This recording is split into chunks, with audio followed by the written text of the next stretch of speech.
choking. I'm strangulating. Give me some oxygen. Oxygen. Never mind the expense. Now, Rowley, it's not as bad as all that. Take it easy.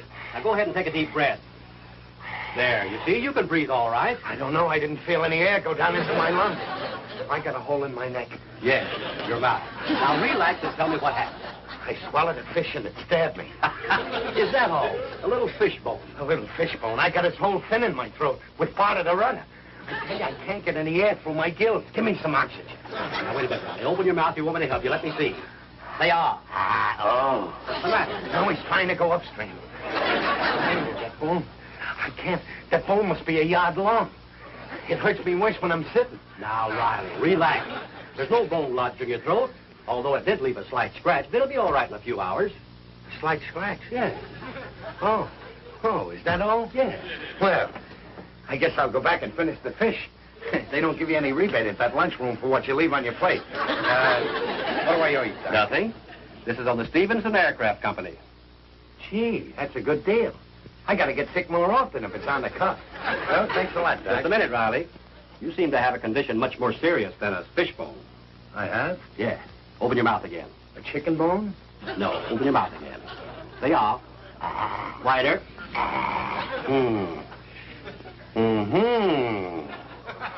Is it that serious? Well, not too serious. That is, if you have them out right away. Have them out? How can you see my appendix from way up here? Not your appendix, Riley. Your tonsils. Oh, my tonsils? Certainly. Well, I don't think I'll bother about having them taken out. I've had my tonsils since I was a kid. They're sort of attached to me. Now, just a minute, Riley. If you don't have those tonsils out right away, something serious may develop. Serious?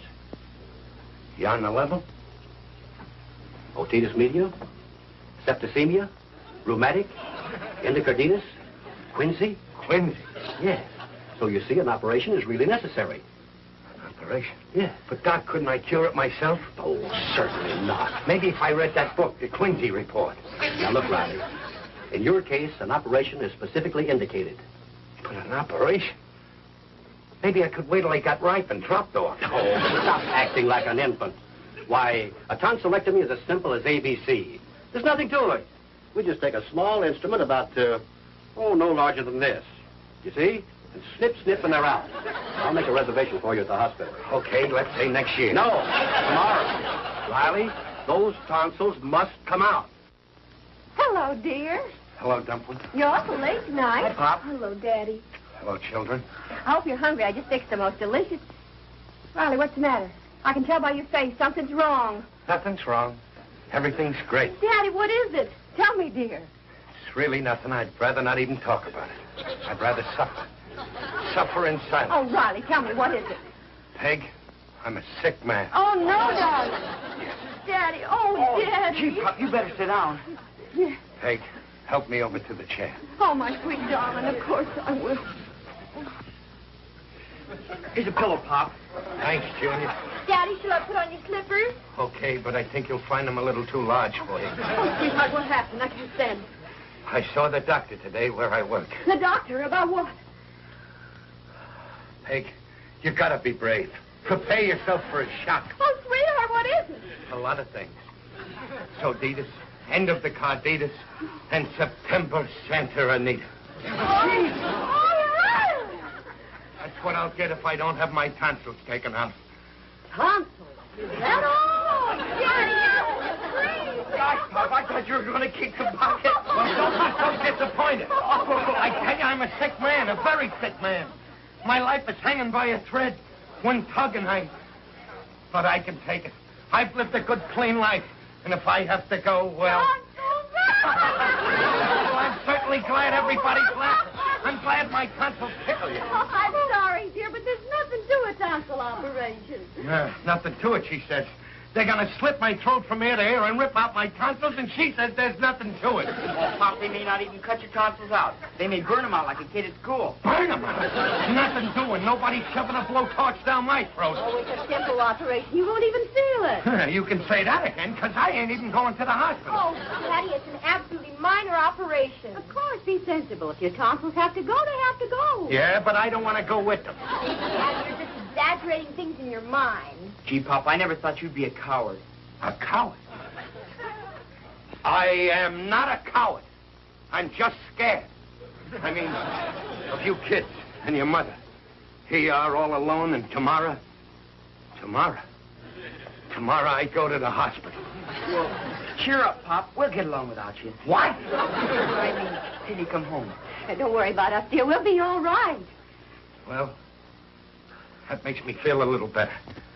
Gee, you ought to know by now that I'm no coward. I'm not afraid of anything or anybody. Don't you remember that time at Ebbets Field when that 6-foot umpire got the licking of his life? I was one of the 12 guys that gave it to him. Sure, Pop. I'm sorry. You're no coward. After all, what's a tonsil operation anyway? The doctor explained exactly how they do. Of course, they do them every day, dozens of them. There's nothing to it. It's a cinch. All they do is they take a knife. It's about as big as... Well, it's about from here to where Junior's standing. And they shove it down my throat. And they chop. And they chop. And they hug. David! Wait! You're smelling boiling! Oh, yes, Dr. Harvey. Hang up on him. Yes, doctor. Oh, he's fine. When? He'll be there. Thank you, doctor. Goodbye. That was Dr. Harvey. Phoned to say he'll operate at 9 in the morning. I'm having that phone taken out. Now, don't start fooling again. The whole thing will be over before you know it. That's what I'm afraid of. When it's over, will I know it? Maybe I ought to see another doctor, Peg. One of those herb doctors. Look, Riley, you can't remove tonsils with herbs. And the doctor told you your tonsils have got to come out. Sure, it's okay for him to say my tonsils have got to come out. I'm wise to them doctors.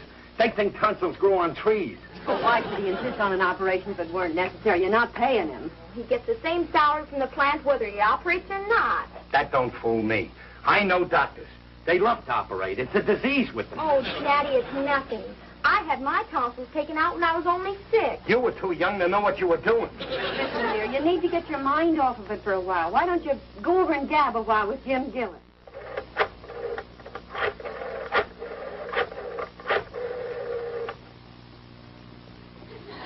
Why don't he answer? It's funny, his lights are on. Hey, Gillis! Oh, Gillis! Gillis! Yeah, Riley? Answer the phone. I want to talk to you. Go ahead, talk. This is Gillis. What are you doing over here when you're supposed to be over there? Your lights was on, so I tried the door, so here I am. Hiya, pal. How's about a little game of gin rummy? Usual type stakes. I don't know. You're too lucky. Luck nothing. Science. 10 cents a game? Okay, go ahead and deal. I already dealt. Those ain't fingernails you got in your hands. They're hard. I go first. Hey, what happened to you down at the plant today? You went off the floor for lunch and never came back. Well, you see, it was like this. I had some trouble. My turn. I was worried about you. I didn't realize you was missing till suddenly the belt line started going faster. I had some terrible trouble. My turn.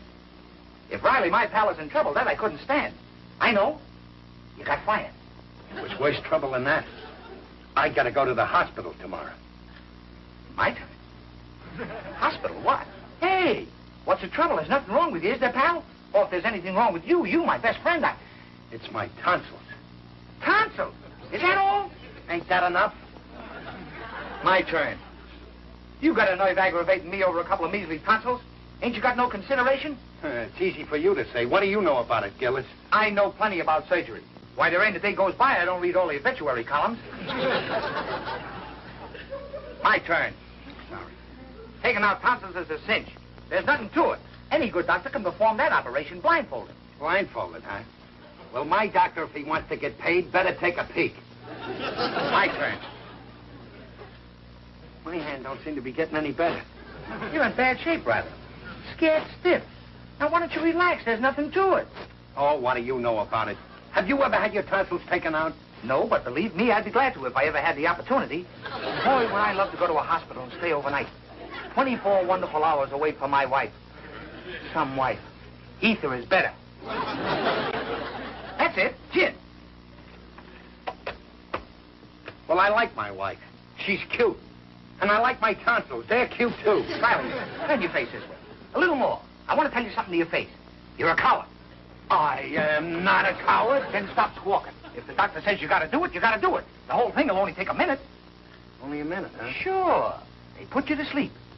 And they open your mouth. They take a very sharp instrument. Down your throat it goes. Very delicate. Slash, slash, rip, rip, rip, it's over. Here, I knew it. You're a coward. No, it isn't that, Gillis. Now, let me relieve your mind, pal. You know that Mrs. Bennett on the next block? My wife sees her in the market.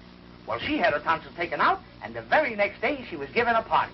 My wife told me. The next day, huh? Sure, you don't have to take my word for it. Go ask the woman. And if you need courage, she'll give you plenty of it. I do not need courage. It'll be a dark and stormy day before Chester A. Riley has to go to some poor, helpless woman for courage. Somebody's coming. Now you'll see there's nothing to it. Nothing, he says. Yes?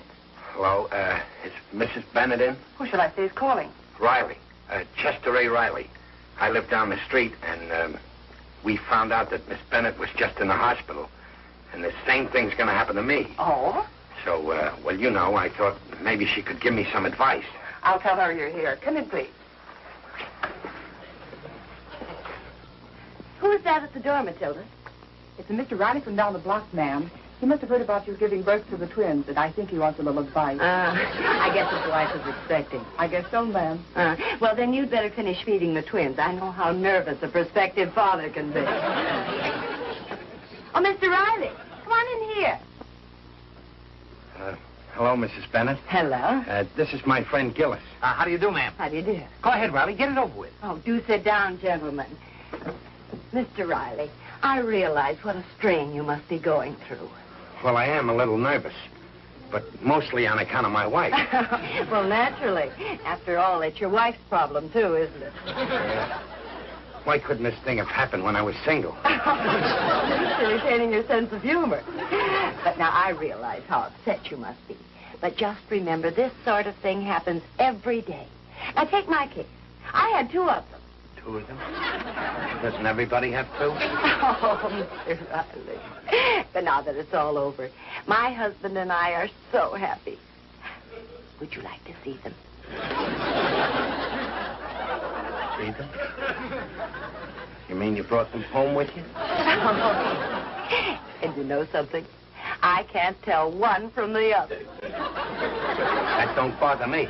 I'm leaving mine at the hospital. Say that. Well, you'll love them just like I love mine. You know, my husband can't wait to get home each night and play with them. Plays with them? I don't say. I think I'd better be going. If you'll come inside, I'll let you hold one. A bare hand? Oh, you'll need both hands, Mr. Riley. They're quite large, you know. How large? Oh, they each weigh 7 pounds. 7 pounds? I don't believe it. And they eat like little piggies. I shouldn't have come. They eat? Mrs. Bennett, what kind of tonsils have you got? They ought to be in vaudeville. What are you talking about? My tonsils. I gotta have them out. Tonsils? Oh, I see. Oh, the maid said, and I thought. Oh, I had my tonsils out a year ago. I was talking about my 2 baby girls. I just had twins. Just had twins. Yes, twin girls. Congratulations, madam. Oh, there you are. Come on, it's time to get started for the hospital. I'm coming, Peg. But before I do, I got something to say to my family. Peg, you sit here. But you'll be late. Babs, you sit there. Junior, you sit there. Daddy, what's this all about? I got something to read to you. It's in this envelope. It says, Chester A. Riley, his last will and testament. To be read after his funeral. So now I'll read it. Riley, will you please stop this? It's ridiculous. Sure, Pop. You're not going to kick off. Don't be so pessimistic. Now listen. It says, I, Chester A. Riley, of sound body, do hereby cut up my entire estate to wit and ergo. The pig, my beloved wife, I leave outright my entire bank account, which has always been in her name. Also, for the past year, I have been kind of holding out a certain sum each week from my salary. Riley. For emergencies. I want my dear wife to have this $15, which you will find in the radio behind the third tube from the left. Oh, Daddy, please. Please, Babs, don't interrupt. To my beloved son and pal, Junior, I leave my good name. Is that all? I'm not finished. Also, I leave him my shoe trees I got for Christmas, which he will find in my sneakers. To my darling daughter, Babs, who in the years to come won't have her father's protecting hand to guide her when she goes on dates with boys, I leave these 2 words. Watch out. Signed, sealed, and delivered, Chester A. Riley. Those were my last words. Well, I hope so. Of all the nonsense I ever heard. Come on now, let's get started. All right, babe. Babs, be a good girl and take care of Junior. Junior, be a good girl and take care of your sister. Oh, Pop, you're going to be okay. Oh, of course. Riley, are you coming? All right, babe. But before I go, let me get one last look at my family. Don't move. Stay right where you are. Gee, seeing you like this brings a big lump into my throat. Those are your tonsils. Come on, let's get them out.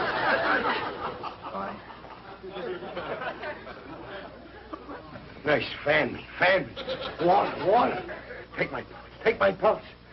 I just took your pulse, Mr. Rowley. It's normal. Now stop worrying. You're perfectly normal. I am not normal. I know myself better than you do. Why did I ever come here? Why did I ever let that doctor look at my tonsils?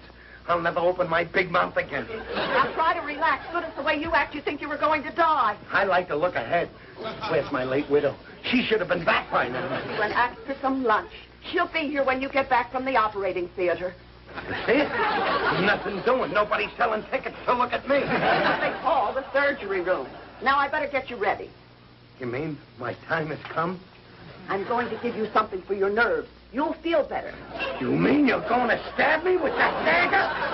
Just a hypodermic needle, and it won't hurt a bit. Now just turn your head, and it'll be over before you know it. They're murderers. Now, They're murderers. You got to close your eyes.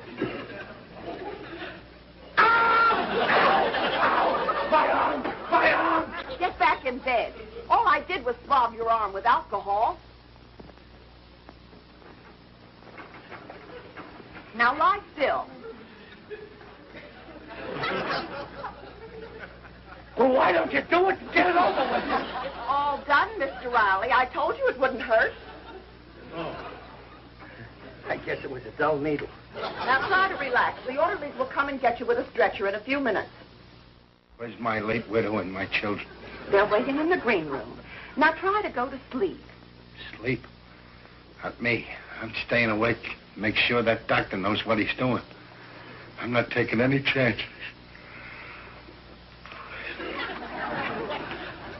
Oh, nurse, please give this to the supervisor. Yes, Dr. Harvey. And are you ready for Mr. Riley? Riley? Yes, this case here. He's asleep. Oh, yes, the tonsillectomy. Well, I have a serious emergency that just came in. I won't be able to get to Mr. Riley till sometime this afternoon. You'd better take him back to his room. Yes, Doctor. Hey, Mom. I just saw him wheel Pop into his room. Then the operation must be over. Certainly was quick. Well, I hope Daddy's all right. Shh. Let's go in.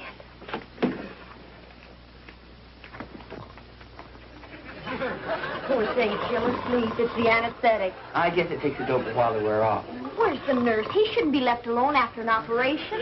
All right, Gillis, it's my He's turn. coming, too. Riley, dear, it's me, Peg. Where am I? You're back in your room. The operation's all over. It's all over. Yes, how do you feel? Oh, my throat. Oh, it's agony. But I can take it. Oh, the pain. We better call the doctor. No, don't call it. I'd rather suffer in silence. Oh, the pain. Oh, here. Take a sip of water. I can't swallow. Come on, Pop, try. Be brave. It might help you. Okay. Did it hurt? Oh, the pain. It's excruciating. Take another sip. Come on.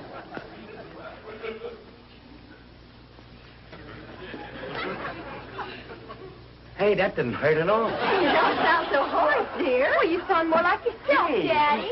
I feel fine. I tell you, Peg, that modern surgery is wonderful. Oh, I'm so glad you came through it all right. And you were worrying over Oh, nothing. it's wonderful, but I don't understand how... About the will.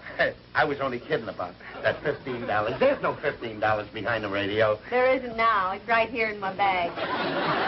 Hello, Riley. Oh, hiya, Doc. How are you feeling? I feel great. Doc, you certainly know your business, all right. Thank you. I feel good enough to go home. Well, that's fine.